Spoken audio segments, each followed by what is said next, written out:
네, 이제 부품값 보여드리겠습니다. 이 부품은 저희 협력업체 바로무역에서 이렇게 협찬을 해주십니다. 사실 이거 부품 때 시킬 것도 아닌데 이렇게 뽑으면은 사실 귀찮거든요. 아무튼 수입자 부품 시킬 때 순정 부품하고 뭐 대만산하고 다 씁니다. 바로무역 저 신혼정비 협력업체고요. 통해서 하시면 저렴하고 정확하게 물건 받아볼 수 있습니다. 일단 자 물건 값 한번 보여드리겠습니다. 이 차는 이제 C클래스입니다. 앞범버는 탈거된 상태인데 있다고 가정을 하겠습니다. 아닙니다. 일단 하나 보여주러 갈게요. 일단 범버가 없을 수도 있으니까 진짜 있는 거 보여드립니다. 여기 벤츠 있죠? 이게 벤츠 C클래스 쿠페입니다. AMG 라인인데요. 이 앞범버가 88만 원 합니다. 88만 원. 이 앞범버, 이 껍데기만 흰색만. 나머지 이 그릴류들은요. 그릴류는 다 따로입니다. 그릴이 이게 지금 다 개별로 나오거든요. 이 중간에 구멍 뚫린 거 따로 이렇게 또 라인 따로 동그란 거 따로 다 따로 나옵니다. 라디에이터를 아세이로 다 시키면 이 C클래스를 하더라도 거의 금액은 제가 올려드리겠습니다. 사진으로 금액이 한 80만 원 나오겠네요. 이 그릴 다 부서지면 한 70만 원, 80만 원 나옵니다. 어마어마하게 비싸죠. 수입차는 그래서 아무나 타는 게 아니에요. 범버가 한 80만 원대. 바로 비교하면서 할게요.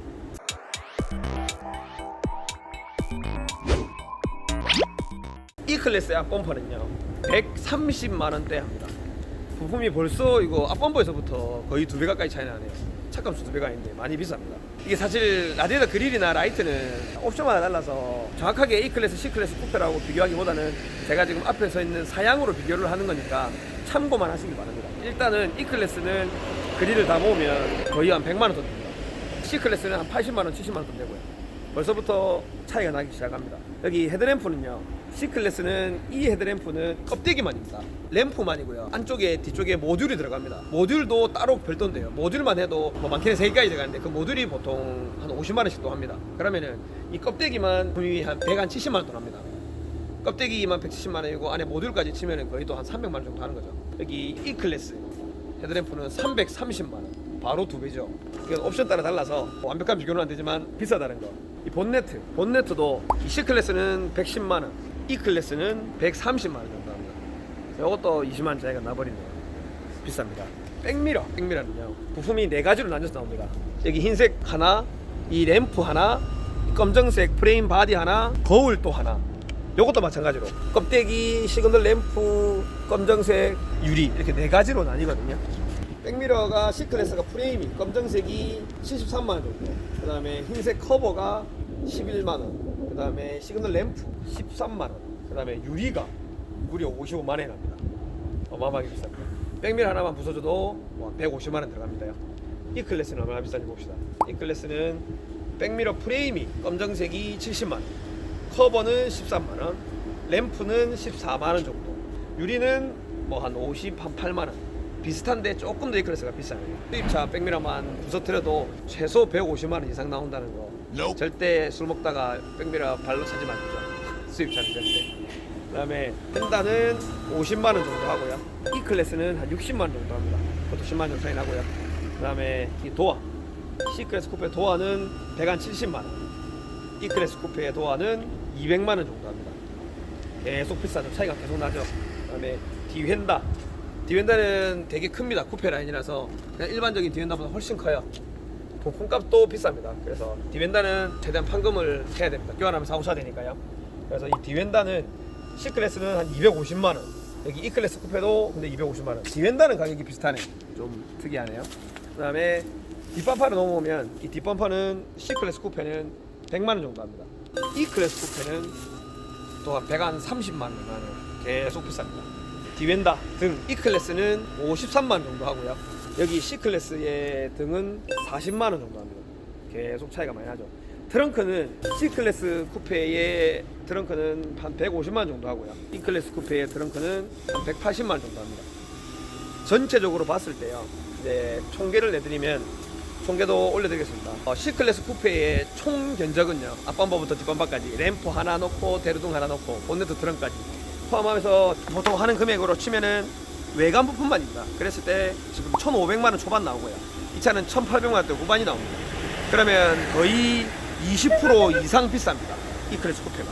그래서 결론 말씀드리면 C클래스 쿠페보다 E클래스 쿠페가 부품값이 한 20% 비싸고요. 근데 보통 보면 그러니까 E클래스 쿠페하고 E클래스로 넘어가면 문짝도 하나 더 생기고 자지구레한 부품이 더 많이 들어갑니다. E클래스는 쿠페보다. 그래서 E클래스 쿠페가 한 1800 정도 하면요, 그냥 E클래스는 거기서 한 10% 20% 더 비쌉니다. E클래스로 가면 한 2천만 원대 초반, S클래스로 가면 거기에서 또 한 30% 정도 이상 비쌉니다. E클래스 쿠페가 1800이다 그러면 이 마이바흐의 한쪽 전체로 가면요, 부품값만 제 생각에는 한 3천만 원 가까이 나올 것 같습니다. 휠 하나에도 기본 뭐 1, 200 이상씩 합니다. 마이바흐, 벤츠 마이바흐는 아무나 타는 게 아닙니다. 저도 이 벤츠 마이바흐 타는 게 목표입니다. 열심히 살아보겠습니다.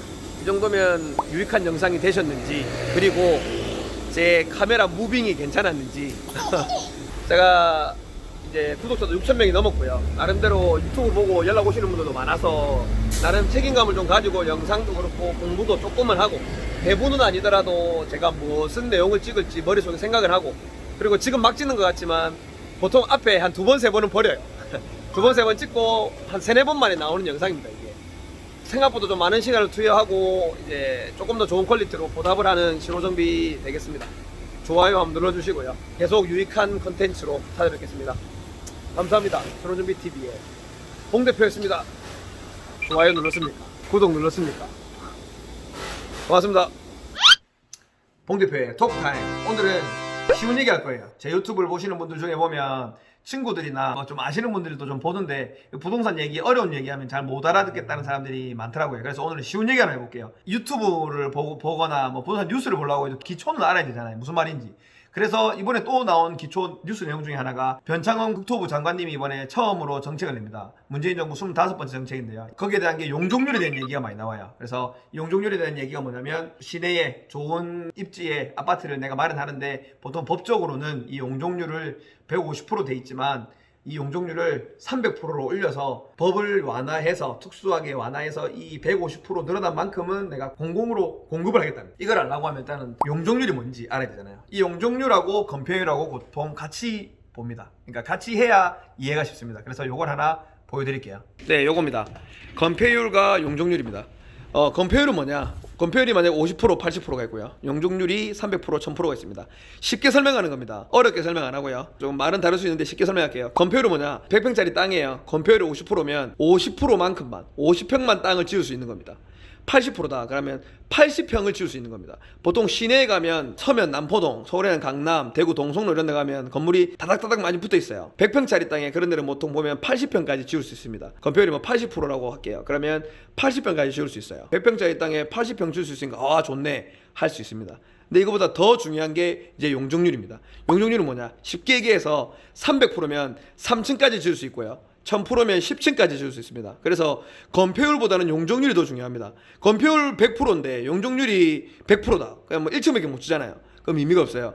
건폐율 50%인데 용적률이 1000%가 된다. 이러면은 50평을 10층까지 지을 수 있다고 보면 됩니다. 용적률을 높인다는 거는 3층까지 지을 수 있기로 했는데 내가 1000%로 10층까지 지을 수 있게끔 완화를 해준다는 거예요. 법적으로. 더 높게 지을 수 있게끔. 그러면 이 사람은, 이 100평짜리 땅 주인은 수익이 생기잖아요. 300%에서 1000%로 갔으니까 이 7층에 대한 수익은 공공이 환수를 해서 공공의 민간으로 임대를 하겠다. 이번에 정책의 핵심입니다. 그래서 건폐율은 100평짜리 땅에 몇 평을 지을 수 있느냐, 용적률은 몇 층까지 올릴 수 있느냐입니다. 건폐율도 중요하지만 용적률이 훨씬 중요하다. 이런 거 한번 말씀드릴게요. 마무리. 건폐율은 100평짜리 땅에 50평을 땅을 쓸 수 있느냐고요. 용적률은 몇 층까지 올릴 수 있느냐입니다. 그래서 건폐율보다 용적률이 훨씬 중요하고요. 이 용적률은 부동산 투자를 할 때나 뭐 정책을 할 때도 제일 중요한 부분입니다. 용적률을 마음대로 높여버리면, 지금 롯데타워 있잖아요. 잠실에 롯데는 100층 뭐 이렇게 되잖아요. 부산의 해운대도 LCT가 막 몇십 층 되잖아요. 이거는 용적률을 완화해 준 겁니다. 다 용적률을 이렇게 높여주면 다 높게 지지. 용적률 때문에 뭐 비리도 생기는 거고 뭐 아무튼 어렵습니다. 이런 어려운 얘기는 안 할게요. 그래서